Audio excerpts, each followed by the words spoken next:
welcome back to Pivot Point of View. I'm Destry Millsap along with my co-host Becky Pearson, and today we have a very special guest, Lidia Taylor from Dressage for Everybody with us.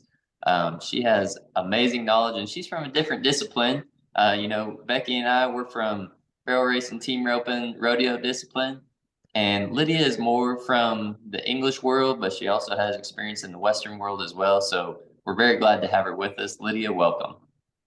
Thank you very much, Destry and Becky, for having me. I appreciate the invitation. Yes, so I was introduced to you through Dr. Kim Rasmussen. We've had her on here.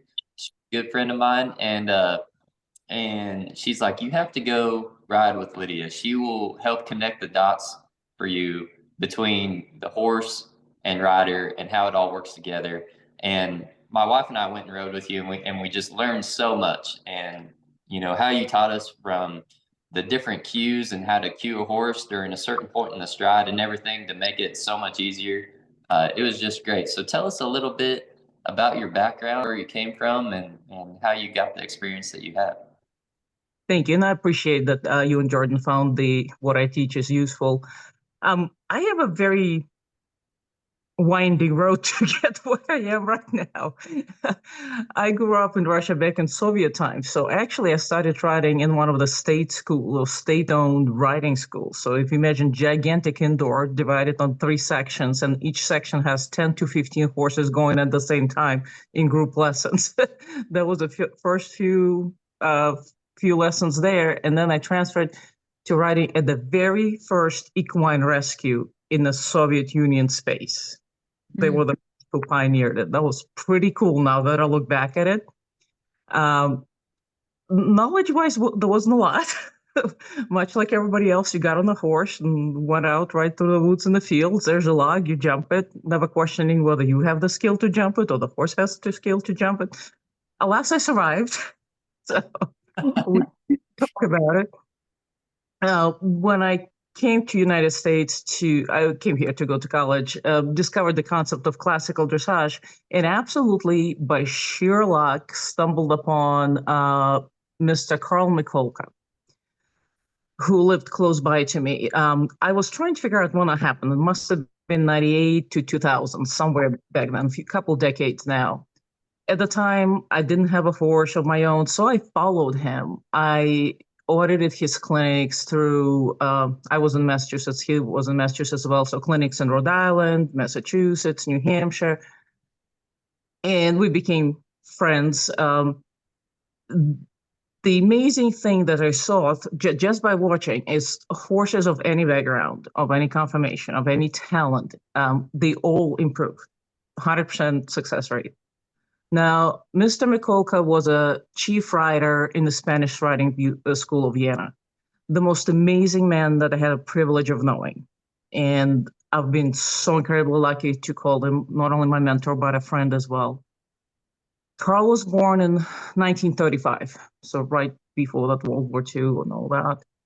He entered the Spanish riding school of Vienna at 19-year-old and stayed there. So I think it was from 54 to 68. So as soon as he got, there's a hierarchy. They start as students, progress to rider and chief rider. So as soon as he got his chief rider title, he moved to Brazil for 4 years to start a dressage team there. But ultimately, his goal was always to come to the US. Believe it or not, Mr. Carl Mikulka's dream, childhood dream, was to become an American cowboy. Just to say that our two worlds are not very far apart. And one of his favorite stationery cards were, he worked at Temple of Pisana farm that's now closed in Illinois, and they had performance at some racetrack, and a reining group had a performance at the same racetrack, and he approached one of the riders, said, "Hey, would you let me ride your horse?" He said, "Sure, if you let me ride yours." And they exchanged. There's his favorite station, his picture of Carl in a cowboy hat and the Western getup riding a horse. So good training is good training. We all should end up with the same horse. Unfortunately, Carl passed in 2019, but what I do with Dressage for Everybody is trying to continue his teaching at the level of basics. Eventually, I still didn't have my own horse. I took my friends' horses and students' horses that were generous enough to allow me to work with their horses. And I moved away. And what Carl helped me to understand the true value of basics, not just a lip surface to it, but true value of understanding of basics of horse movement, rider movement, and how the two interact. And anytime I say, well, Carl, I just teach basic, like, no, don't you ever say that. Without that foundation, no progression is ever possible. So that became my goal. For many people, you say the word dressage and you automatically thinking competitive discipline. For Carl and for me, dressage, by the way, in French, the word simply means training. It's not anything high level. For me, dressage is a physical therapy for the horse. And that was for Carl as well. And interestingly enough, the more issues the horse has, maybe conformation, maybe injury, whatever it is, the more beneficial Mikolka training system is. Much like for an athlete, if you have somebody coming off the injury, you'll be able to help them a lot more. If somebody has some conformational challenges, targeted exercises and body work will have make a lot more difference than somebody who came in excellent shape, very symmetrical, very strong and supple at the same time. Not to say it's ever useless, but it's to say that dressage is truly for everybody, for every horse and every rider. And I love that concept because at the end of the day, we both know that the brokest horse wins, whether it's in the barrel pen, the team roping pen, reining, dressage, the brokest horse wins. And I love that you say that dressage is for everybody and the movements that you incorporate in that foundation will help build the muscle that they need in order to create longevity in their whatever discipline that they're in. And that's what I found out with you whenever Jordan and I rode with you. And you also do some stuff from the ground as well. Talk about that. Sure, and funny you should mention the brokest horse wins. What Carl always said, proof of training is rideability. Yes. If you have one of those high-level dressage horses that's a fire-breathing dragon and the regular amateur is going to die, that horse is not trained. So groundwork, I think in any training, if anything, it's always connecting, teaching the horses your ABC of the rider aids. Some of it is physical work when we do some flexions and release the jaw. And other is I find that there's a big disconnect between people taking groundwork to on the saddle work. I have students coming from all walks of life. I have dressage riders, I have hunted jumpers, I have some gaited horse riders, barrel racers, mounted shooters. And in this group, there's inevitably will be somebody with a horse with beautiful groundwork, soft as a bottle, light touch. The rider's very tuned in, releases are beautiful, timing is beautiful. Then they mount up and all of that is thrown away. The work with the rein becomes rough. There's no thought given to timing of the aids. If on the ground, they'll be watching the feet, let's say, to make sure they ask them when they can. So a lot of work. So let's say at the layers. So first part of the work we do to help the horse understand the new movement before we introduce the rider's weight. Let's say going sideways, leg yielding, easily down on a single line, no equipment needed. The horse understands the concept. So when we add the rider, the transition's much easier. The second part of the work is we can teach the horse voice cues. Then that can transition to when we start the horse on the saddle to help them understand. Third layer is physical work. Then we ask for suppling, we ask for strengthening. That the little difference here between English and Western, we lunge in circles more. For that to be beneficial is the circle has to be round. So once the horse understands the concept, the person with a lunge line is stationary. That ensures very steady radius.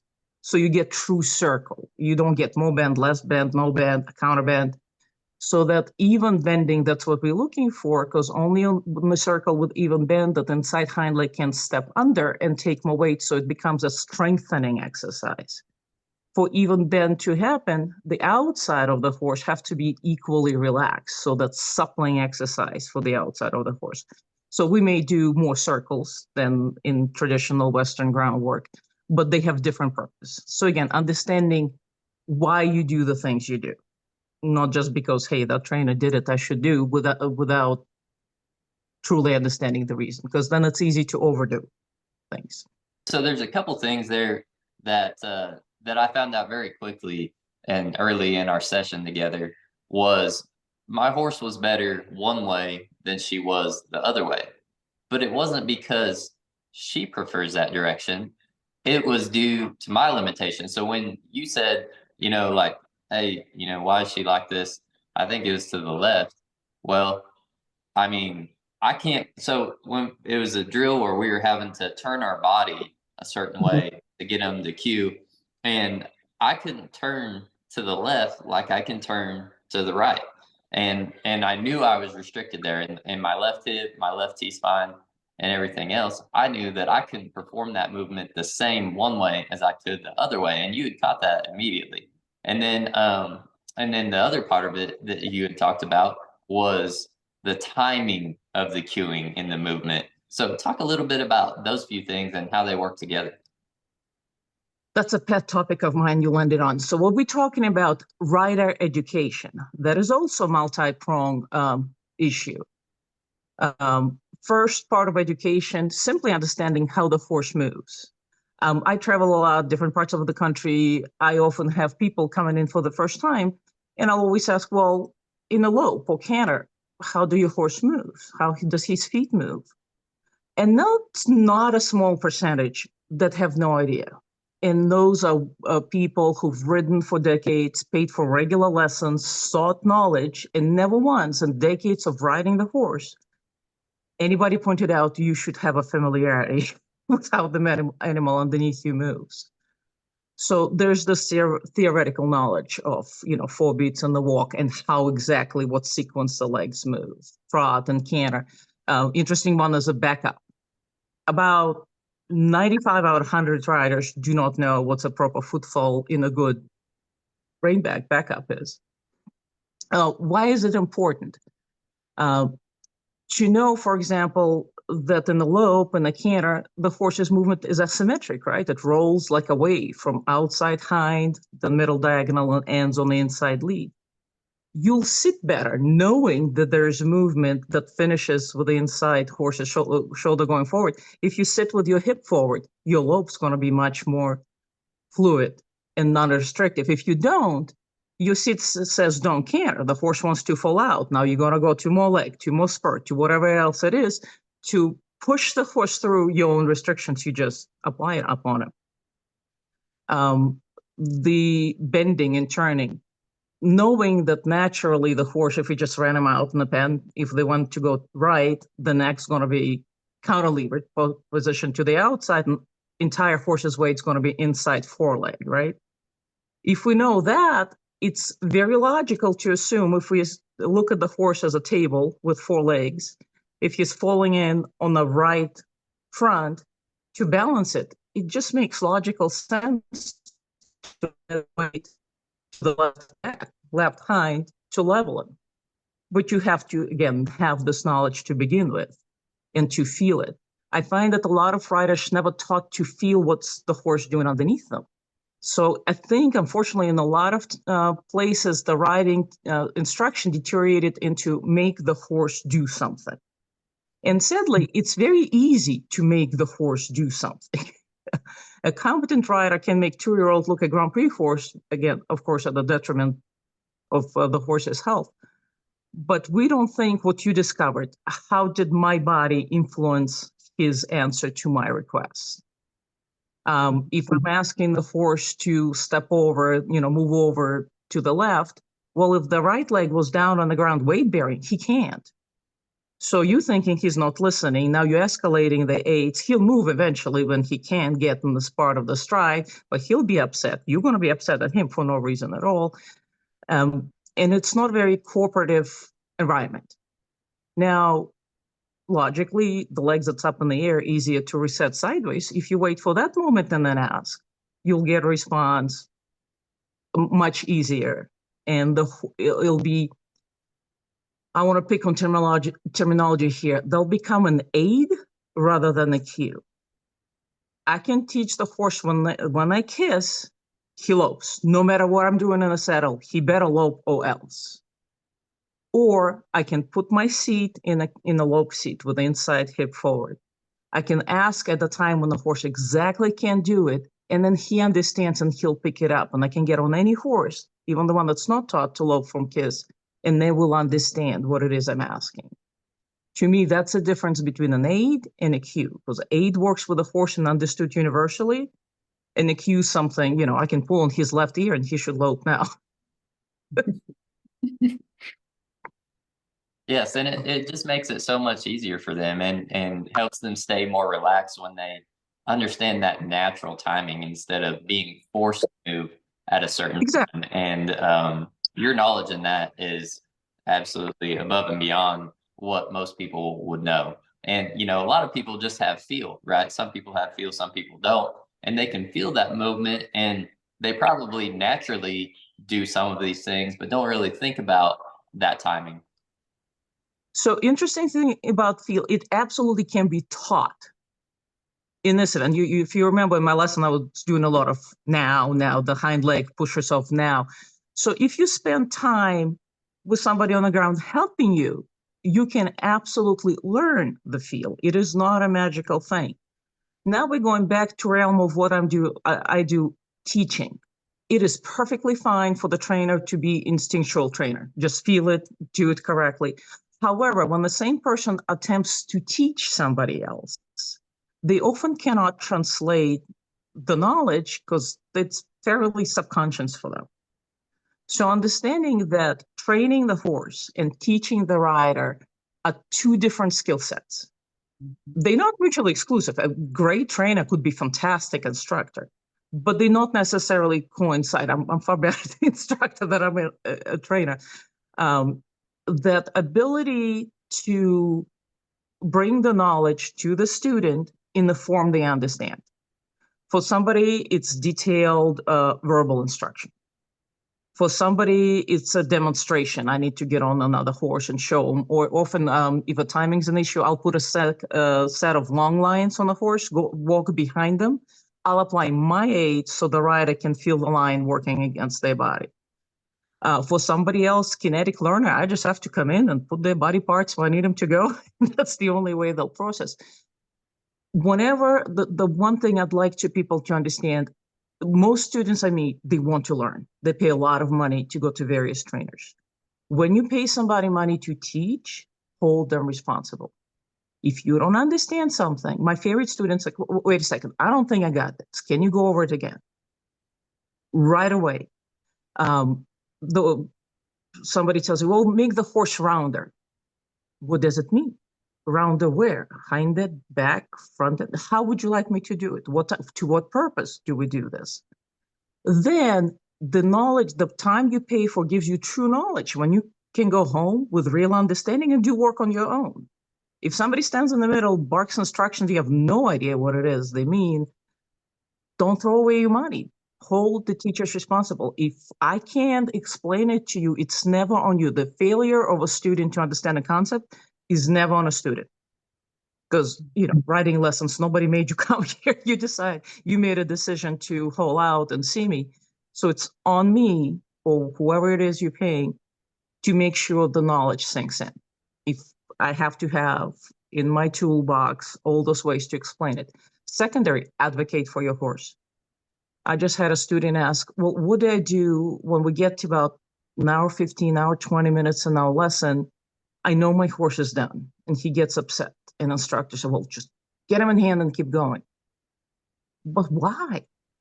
I bet this woman, when she rides on her own, never rides more than 30, 40 minutes. After our 20 minutes, and we're talking lesson, right? Intense work. You always work harder with instructor on the ground. He's done. You probably are done. How many studies are done that on attention span? The human brain cannot absorb new information past 10, 15 minutes effectively and retain it. Most riding lessons, mine are 45, a lot of them hour and a half, 2. Nobody benefits in this situation. So when you feel your horse is done, say, thank you very much, walk away. We are done now. Somebody will say, well, Lydia, you just said 10, 15 minutes and your lesson's 45. It is true. Often when I meet a new student like you and Jordan, I throw a lot of you guys, a lot of concepts, never expecting you'll remember and retain all of it. The effect I'm seeking is, here's this new universe of riding and training that's possible. There's new concepts that I can explore on my own.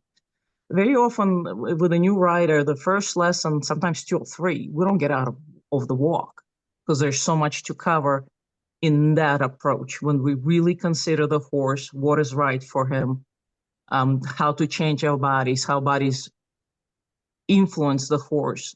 And you saw in your lesson, it's ridiculous. The 3-inch adjustment, couple degree lean of the body has huge, huge impact on the horse's way of moving. So that's kind of my mission. It was Carl's mission always, to create a thinking rider. Know what you ask, know how you ask and why, know what you're looking for, then you can correct it or support it or reward it, whatever there is. And I think that it's important that people realize that, when you go to the practice pen, everybody always says practice with a purpose. Always go there with the intention of working on something. And you gave us, a ton of things, a ton of knowledge. And there, if a person can take 2 or 3 of those things and work on them until the next time that they see you and can master those with that horse, they'll have something to work on every single time they get on them, whether it's in their warm up or their ride, just in general. You'll have something to work on with them that will fill that time rather than just long trotting them or just conditioning them or whatever, because the movements that you teach, like you said, with dressage being for everybody, is rehabilitative and can build that horse up in the correct ways. It makes them more broke. So when you ask them to do whatever discipline you're doing, they'll give it to you right away. And going back to the time, this is the one thing that I found so interesting with you, was the timing of the cueing and feeling that when you have the correct time, say that somebody says, well, I can't get my horse to collect, or I can't get my horse to stop right, or whatever.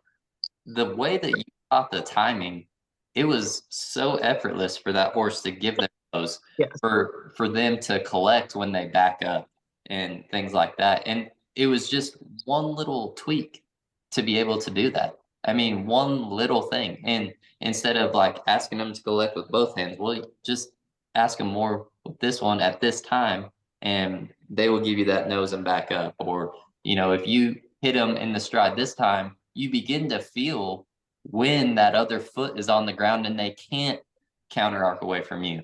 If you're asking them at the wrong time, feel that block, or you feel that suppleness when you ask at the correct time. And those things there, I thought, were just the most interesting to me throughout that whole session. The beautiful thing, once the rider gets in this mindset to really feeling it, look how much focus and intention it gives to your riding. Now your focus is 100%. You're not going to scroll your phone in the pen when you work with this intensity. When you listen to the horse, horses change. Now you're talking to them rather than making them. We establish you can make them do whatever you want, and they'll say yes, sir, and just to survive, they'll do it. When you actively ride them with intention, I watch time and time again in my clinics. They change. The eyes soften, the ears start going back to the rider. And it's funny thing is, I'm standing in the middle of the arena. I wear a mic, right? I'm loud, I'm big, I have big presence. None of those ears come to me. All those ears are glued on the rider because, oh, we're talking now. He's listening. Oh, that was right. That wasn't. There is a conversation going on now. Horse is not just a servant that's been told to. We are partners now. That's the big thing. That's a big, big breakthrough. And then in this setting, if one of you makes a mistake, it's not a big deal. If horse made a mistake, well, we'll just try again, no big deal. If you make a mistake, you now know enough not to punish the horse for your mistake. I think that's the big one where we don't realize we make something impossible for the horse to do. And then we escalate the aids and go to punishment because we perceive the horse as resistant when our seat says, well, don't do that. Like turning to the right. Most people are right-handed, right? So right side, stronger sides tend to be less supple, right? Strength is shortened muscle fiber. So when we need to turn right, our bodies often don't. If you watch riders, next time you go in a busy warm-up pen, watch people going right, and majority of their chest's going to point left in the opposite direction. So all horses perceive to be as stiff going right. Mind you, horses are not ambidextrous, much like people, but when you get the horse's weakness combined with the rider's one-sidedness, we run into problems. So the goal, if we want to produce a horse that's equally strong and supple right and left, it's only logical to demand the same of the rider. Mm-hmm. And Becky, with the Phil Haugen stuff that you've seen, he says it starts from the time that you walk in the pen with them and stuff.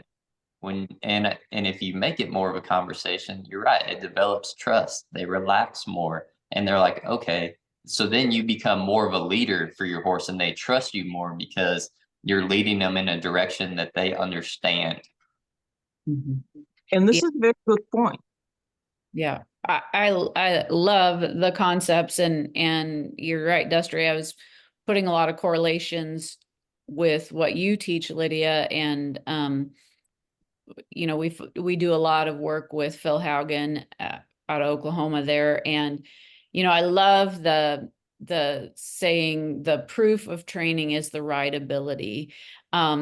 It is so interesting to me to watch, especially at a barrel race. You get the crazy barrel horses, you know, that the girls have to walk them around. They have to be on the ground because that horse is not, they can't handle them before they run through the gate. And, you know, I mean, how dangerous is that? That horse is trained to go run the barrels, but is not a pleasure to be around any other time.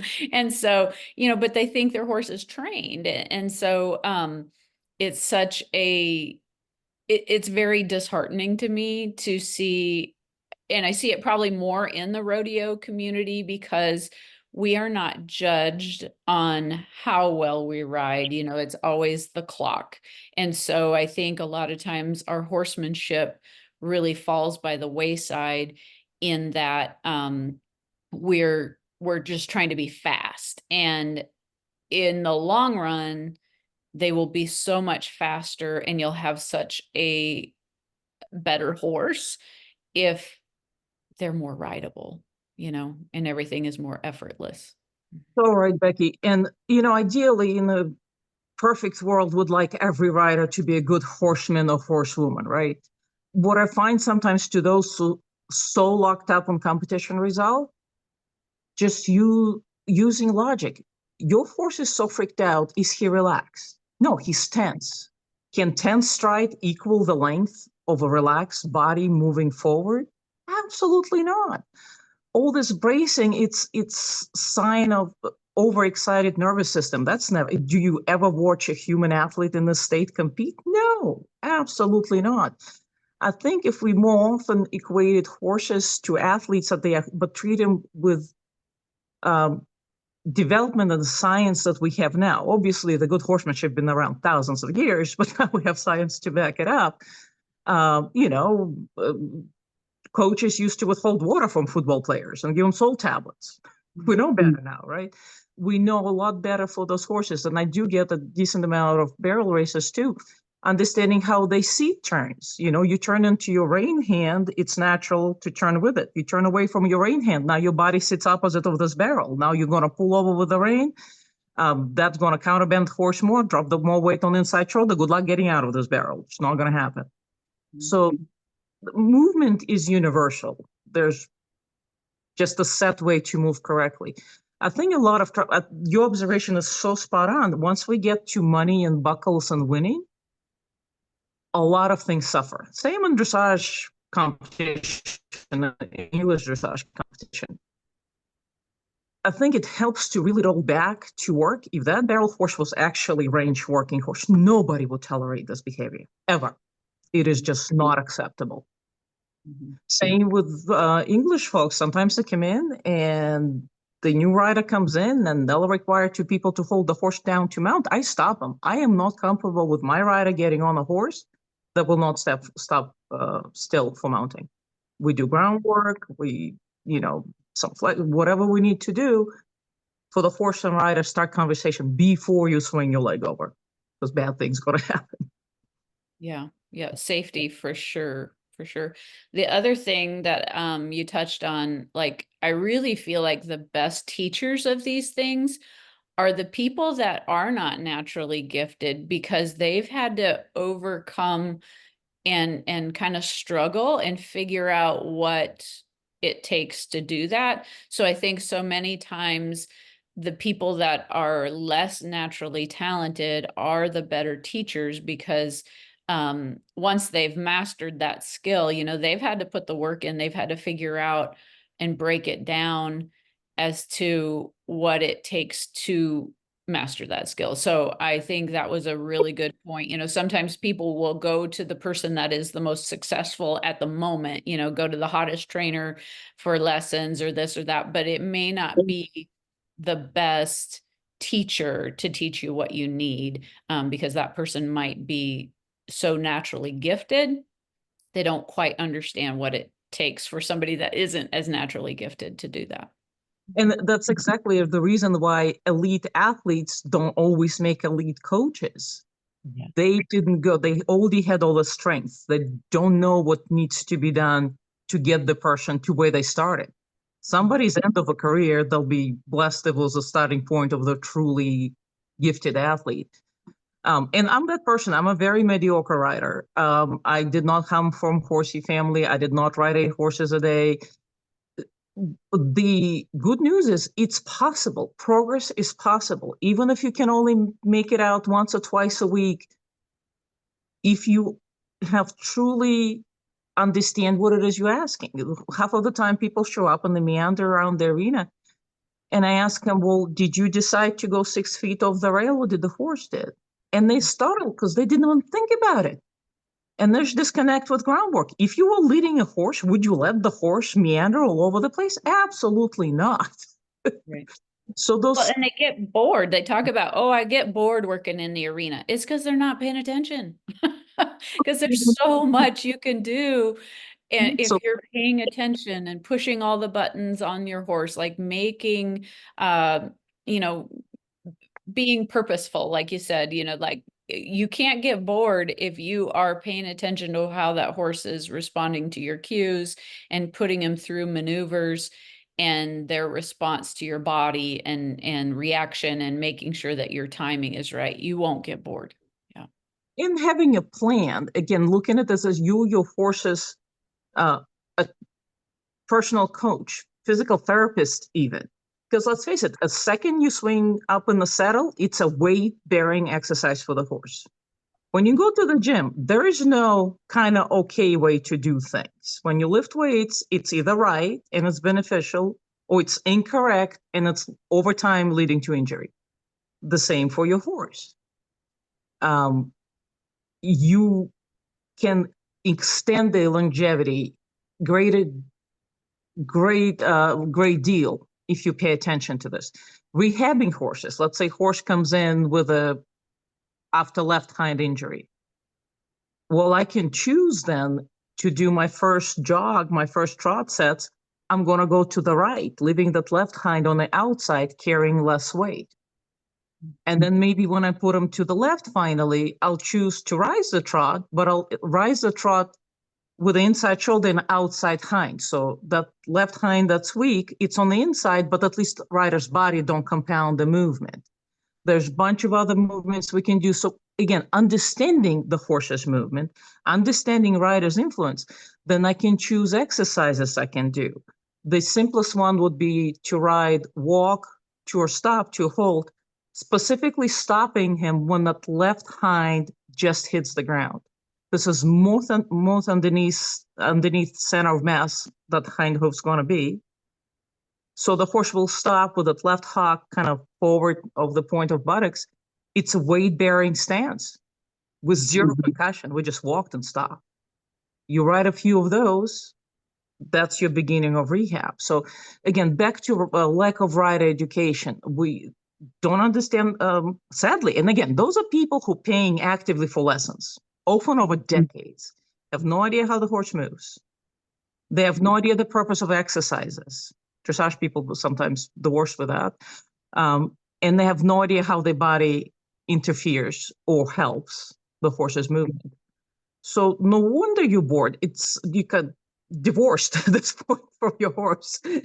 There's no communication going on, no understanding. In the dressage realm, we have all those things they do, and people think that those exercises are goal in themselves. Oh, I can ride shoulder in now. And that's a movement when the horse goes straight on track. He's bent through the body and shoulders move closer to the inside of the arena, so therefore front legs close. Well, it's a strengthening exercise. In our dressage tests, it doesn't come up till, I believe, second level, we see shoulder in for the first time. But to make the horse stronger, I need this exercise very early on. It's not going to look the same as a second level horse or Grand Prix horse. There's a progression. So think, and I don't know if it's intentional or not, but often instructors keep their students from progressing. Have so many people come in, how's your horse go sideways? Oh, we haven't started this yet. How you go on trail rides? How do you open gates? How do you get to mountain block? So that somehow that progression is made, oh no, that's only for advanced people. It's not. As long as you're fair to your horse and you're mindful, play with it.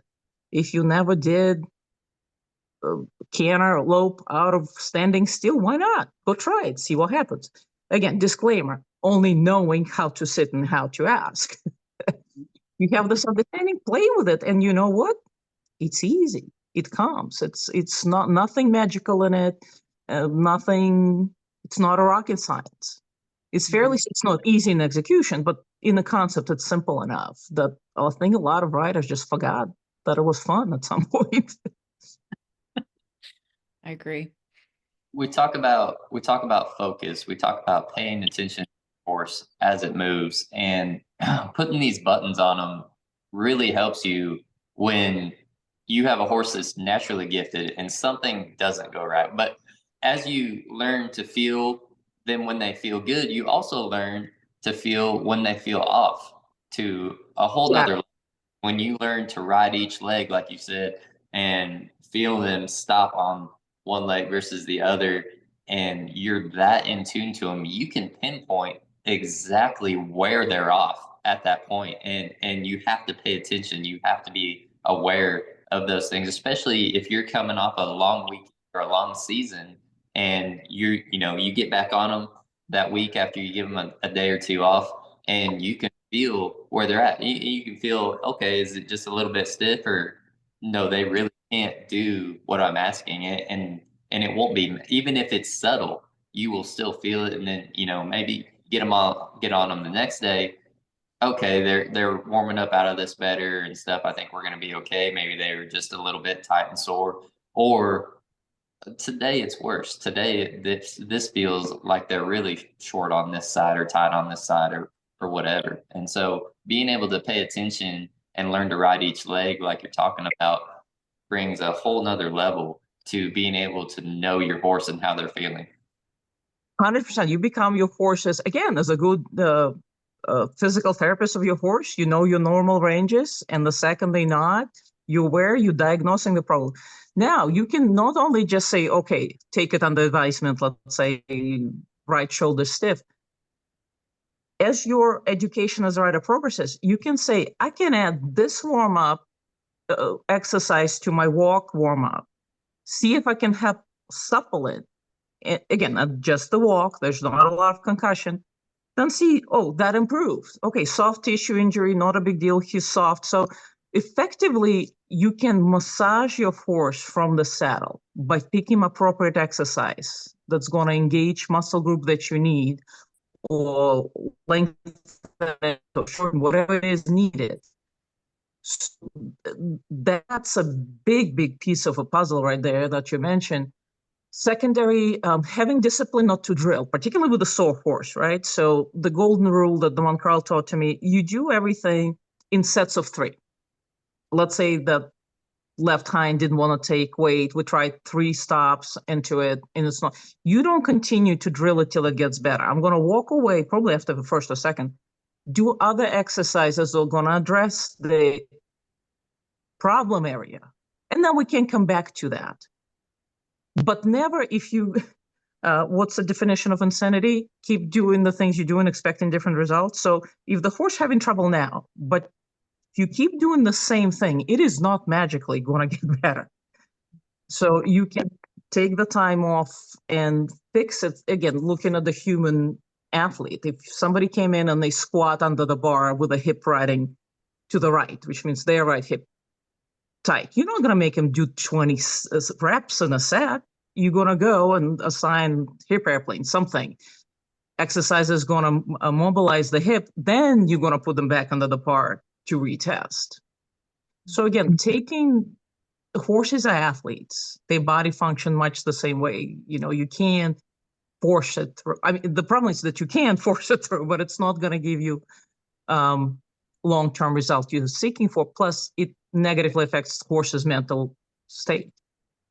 You know, it's so common. Oh, my horse is really bad on whatever it is on the right rein. So let's do it for an hour till he magically gets better. Doesn't work like this. Well, and I think you have to also make sure that you're paying attention to what are you asking, you know, like, for example, I had a couple colts that were, you know, stiffer one way than the other, like we've talked about in the past. And in order for me to get them to be more supple and soft, you know, they also were very rady and wanted to shut down. So I was always trying to drive them forward with both legs, but I believe they were stiffer to the left actually.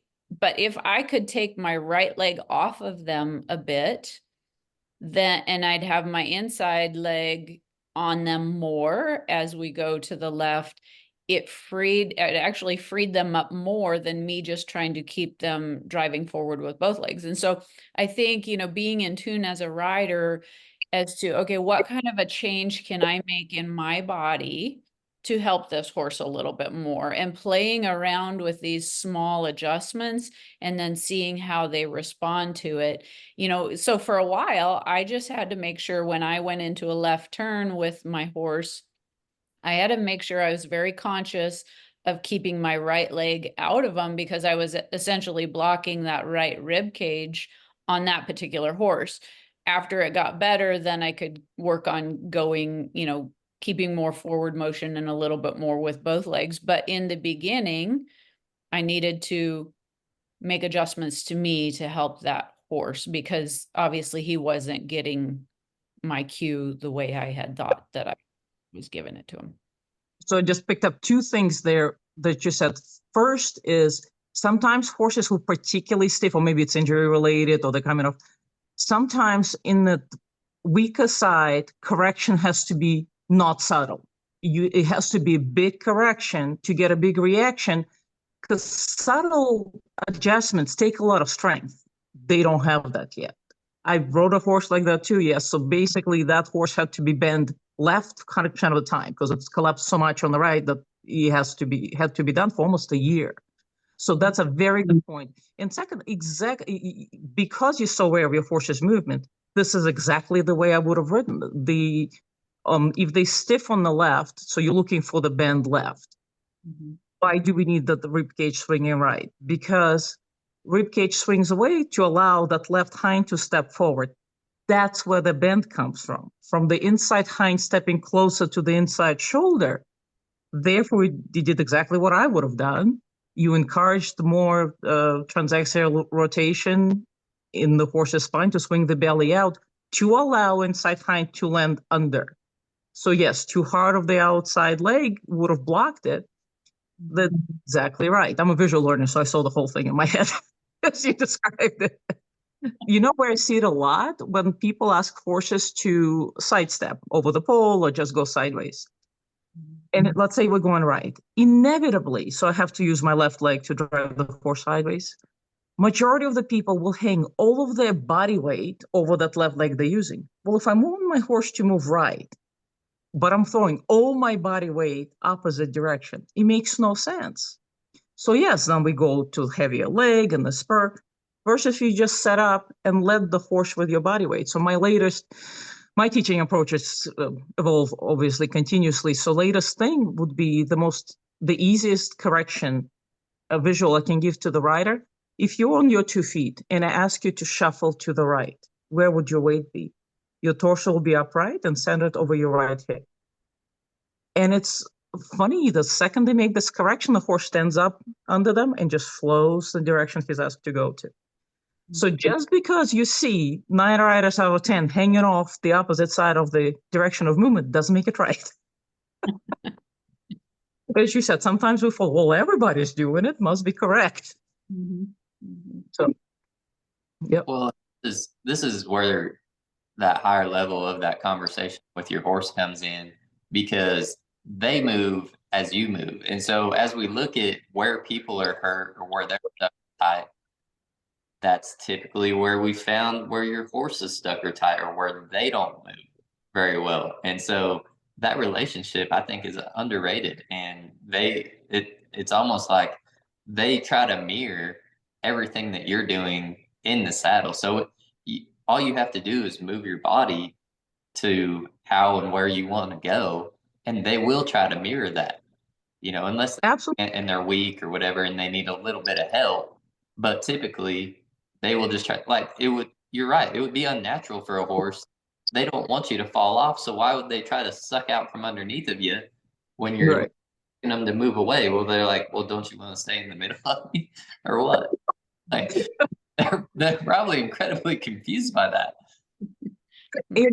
It's so right. And I think secondary to, I think with a lot of writers falling in trap, both English and Western, it's not discipline specific. There's a lot of talk of lightness, and somehow lightness came to mean reins into fingertips and no contact in the face, with no attention paid to reaction to the leg, to reaction to the body, none of that. And this is so counterproductive because I can't tell you how often I watch, they just mount it up and they just need to walk on into the arena. And Western English, again, this is not at all discipline specific. Most of the riders who come in wear spurs, and I'll see him kick and cluck 3 to 5 times and then go to spur just to go from a mountain block to start. Yes, the reins are into fingertips. There's no mouth, the head is very soft. And I have to pull them up, and I usually pull the spurs off at this point. Well, if you took 3 kicks and clucks and kisses to go from stop to walk, what are we going to do when I'm going to ask you to lope out of backing up? There's no gears left. And that usually gives people pause. Lightness to all aids. When I put my leg on, that ribcage better swing away just from tightening of my calf. Yes, I'm a big and strong rider. Doesn't mean I should ride like this. Interestingly, if you listen to horsemen, again, English and Western, most of them say they didn't become really good till they became older and not as strong in the body. Because then you have to ride. You have to work with a horse. We're back to competent, strong rider can bully the horse into doing whatever they want. But that's true horsemanship or riding that we're looking for. Yes. And when you have that foundation, then as you build it from the slow work to now we're going fast. I mean, you talk about your body and its position whenever you ask them to lope off instead of smooching or clucking or whatever and kicking and everything else. Well, if you think about it, if you go to take off out of the box or you go to take off to the barrel, then if you use your body a certain way, they will always take the correct lead. to Yes, going to the barrel or leaving the box. If you know how to use your body to ask them to leave correctly, you will set them up better. So exactly.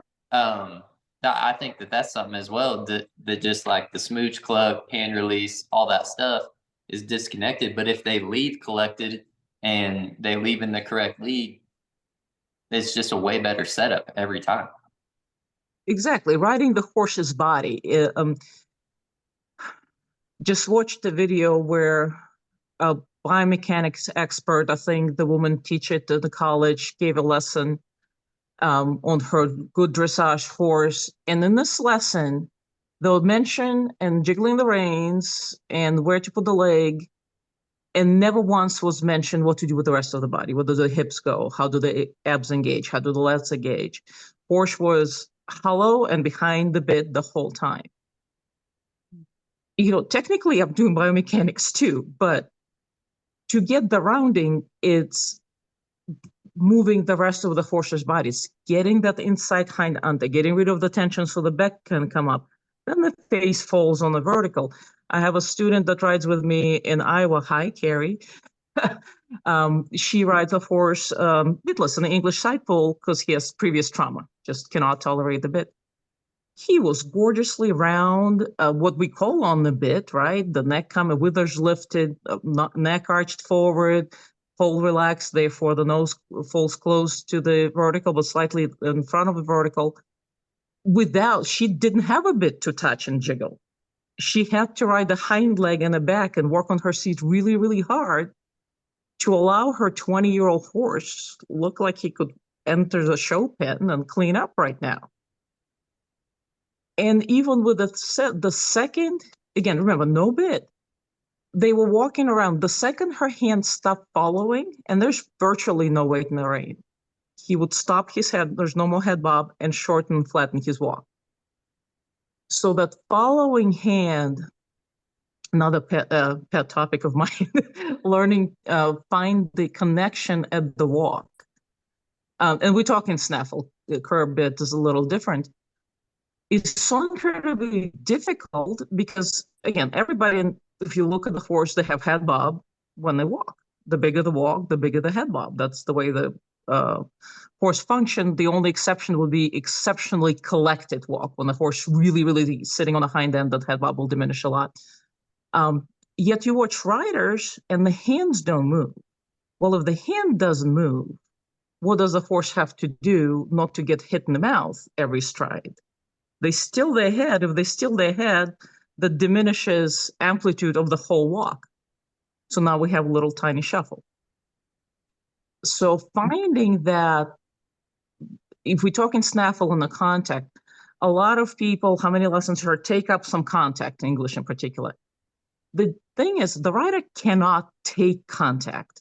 The horse takes contact. The job of the rider to offer very even, elastic following connection, a feel that the horse is comfortable enough to lean into it and show, I want you to swing with me this way. So yes, we want a still hand, but still relative to the horse's moving mouth, not still above the saddle. I think so much of the show in the Western world, English too, became into posing.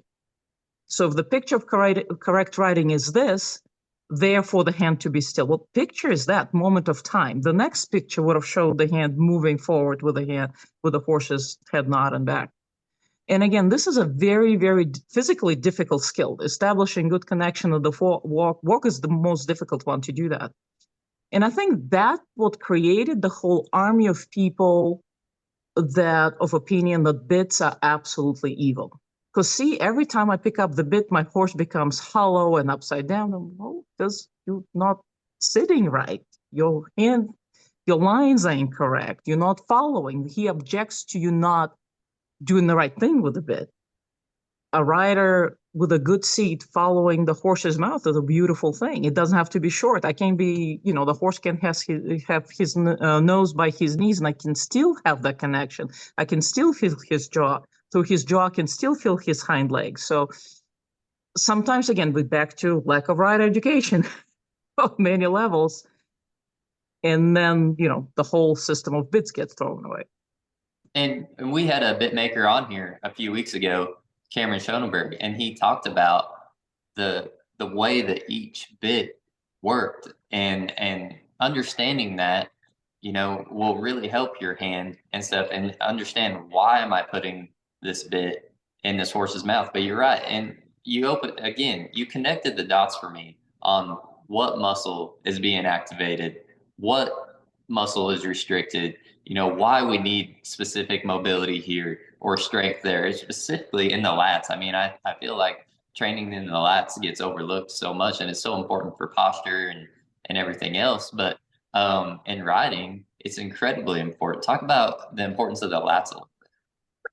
So that's another kind of program. When I was learning back when dinosaurs walked this earth, the cue for the rider would have been, roll your shoulders back and down. If I tell you just to roll your shoulders, there's automatically it's going to be emphasis on delts, on actual shoulder muscles. Mm-hmm. But we need supple shoulder joint for us to follow, as we just established.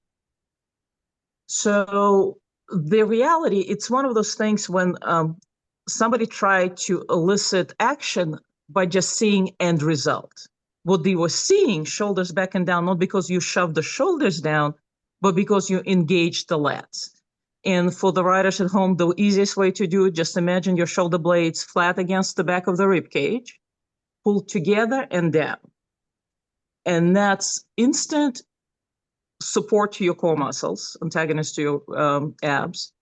But that leaves your shoulder loose. You can move your arms any way you want without giving up the strength in your lats. That also grounds you down in the saddle. Because so often when we turn, we tend to lean. If you lean one way, dive in one way, opposite sit bone comes off the saddle. Now your outside leg, even if it's on, has no strength. It's hard to lean with engaged lats. So sometimes you emphasize the outside one to get yourself level.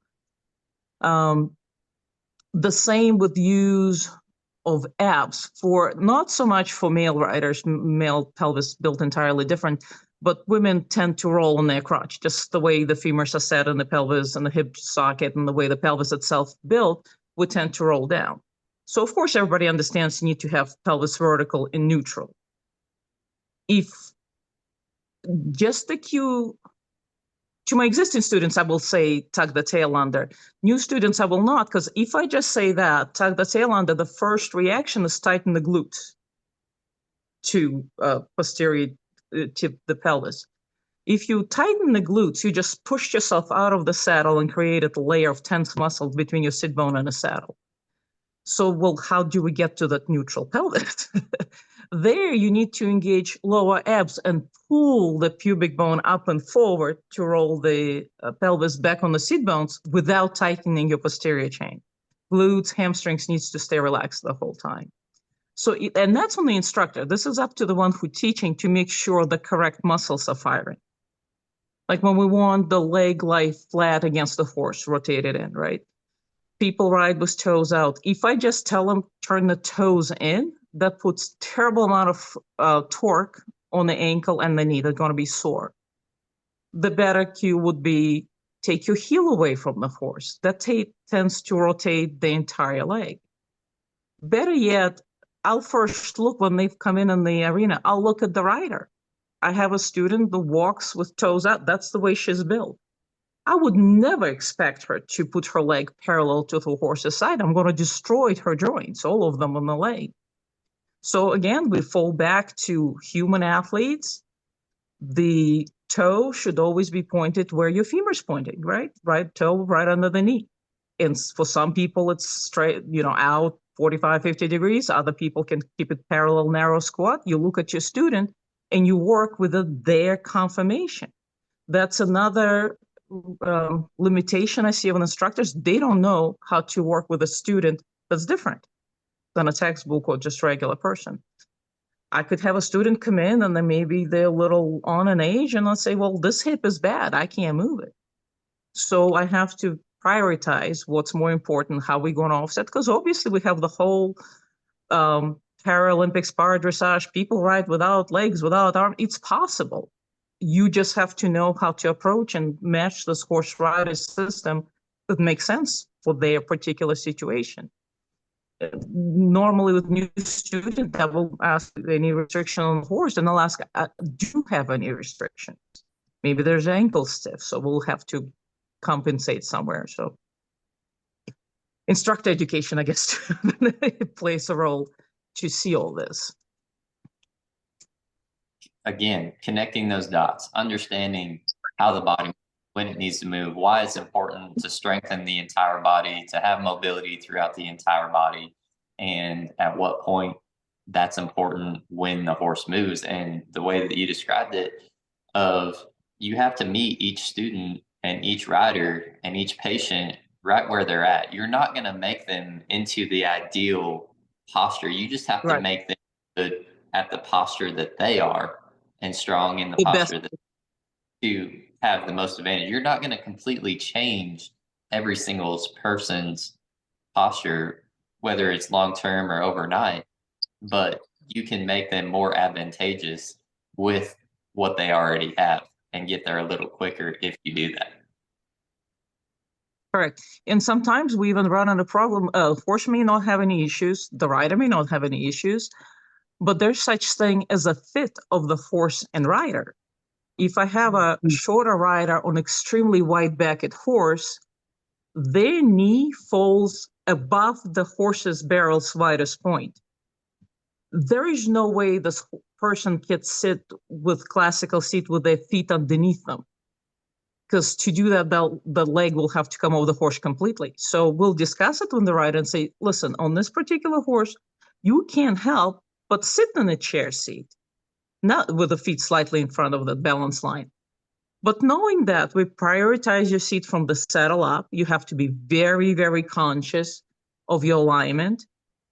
And at the same time, you can never, ever brace on your stirrups, because that will push you out of the alignment. So yes, there's things like that. Or they could be a very tall rider on a slab-sided horse when her knee falls below that midpoint of the barrel. That one's fun to work with. Rider in this situation basically has no lower leg, because to get, even forget about ankle, to get the calf on the horse, she'll have to move her leg significantly. You can ride with your thigh there. That's a thing too. So there's a lot of things to consider. And then I'm sure you guys had saddle fitters on the show. What I find sorely lacking is fitting the saddle to the rider. I have a lot of them come in on custom saddles. They've just been fitted, and it's too small. Or in dressage saddles, current fashion is the flaps are very vertical, straight down. Most people don't have hip flexor flexibility to hang the leg there and still have some mobility. We should never have straight joints. Joints are shock absorbers. So if my thigh hanging straight down, what am I absorbing with? We're already strung out at the end, the range of motion. So a lot of times I have to comment on that too. I love what you say about finding a horse that fits you. And that's, I mean, you know, a lot of people, they talk about that horse's style of how they perform rather than how their body is built for that person. And they might get on a particular horse and their back kills them. And then they go get on another horse and they don't have any pain, but doing the same thing. They might be going the same speed. And so when you go to purchase a horse, I don't think that's stressed enough of getting a horse that fits your body. And that's something that people probably don't think about, because there's so many other things to look at when you're looking for a horse, with the bloodlines and how they're broke and everything else, how the saddle fits them and stuff. But how does all of that fit you as well is just important. And then you can help them more throughout that process. And there's a less adaptation there with all the variables that we just talked about today and all the variables out there. You want to try to limit them as much as you can by just finding the right fit, the right body style of the horse, the right fit of the saddle, all of those things. I always want a horse that had a bigger butt than me. That is always advantageous. But you can build a lot of butt too on a horse with certain work. It's I think sometimes again, understanding conformation, right? Tall riders think they need a tall horse.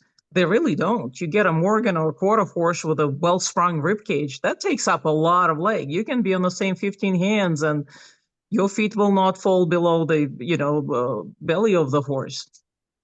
I think a lot of it too is overhorsing themselves, buying something very athletic. Like I couldn't sit probably a big moving warm bloods right now. My lower back say, well, that was 20 years ago. We can't do that anymore. And as a matter of fact, I know a number of high-level dressage riders who switched away in their, 50s, 60s, 70s, switched away from warm bloods and ride Iberian horses now, Andalusians, Lusitanos, because the movement is much more manageable. It's not that straight power, gigantic. It's possible to ride a big horse softly as well, but it's a lot of work. So, the horse that's built for collection, it's much, much easier to manage. And then we go back to rideability. Well-bred Iberian horses. A Grand Prix rider I know, she got her Lusitano Grand Prix horse. He's her guest horse. When people come to visit her, she puts them on her Grand Prix horse to go trail riding. That's the trained horse. Mm-hmm. What we're looking for. Lidia, where are you at? And if somebody wants to ride with you or connect with you, where can they find you? In northern Indiana right now, Valparaiso, I do not have a home facility. I do have a barn I can hold to. So primary, my work is done on weekend clinics. So if somebody would like to get in touch, on Facebook, Dressage for Everybody, on Instagram, or you can email me at lydia@dressageforeverybody.com. Okay. Do you ever watch videos and do things virtually? I do video lessons recorded. I'm a little in the boonies here, so my reception's not so great. So I haven't dared to try a live lesson, but I got a Starlink recently, so maybe I can branch out there. But I do video lessons where the rider would send me maybe 15 minutes worth of work, what they need to pay attention. I'll go over it. We'll schedule a phone call. We'll both watch the video posing where I need to comment on something, and then I'll usually leave the rider with several exercises. I'll draw diagrams to work at home till the next lesson. Wonderful. Great. Lydia, thank you very much for coming on here and sharing your knowledge. Hopefully people have so many things that they can focus on now when they go out to ride their horse, and things that they hope to learn more about. And hopefully they get in touch with you. I know that you come to Oklahoma, obviously, and do some clinics here and stuff. And so it'd be good for people to reach out and see when you're in their area. I know you've been to Iowa, just all over the place. Or if somebody would like to maybe host one, to get in touch with you, because the basics and the rideability of horses is definitely universal, and the way that you teach it makes it so easy to understand for people, and you really meet riders right where they're at that time. So I really truly appreciate your knowledge and patience with all riders. And so thank you for kind words, and thank you, Back Industry, for having me and having a chance to spread the word that there is a different way to ride. It's not magic. It's not rocket science. Truly everybody can do it. And it works for every horse and rider. So thank you for this opportunity. yes, ma'am. Thanks for being here. Thank you. All right. Well, with that, I will close it out, and thank you everybody for listening. And thank you again, Lydia, for coming and sharing all of your knowledge. It's definitely invaluable. So with that, let your health be the pivot point to your success.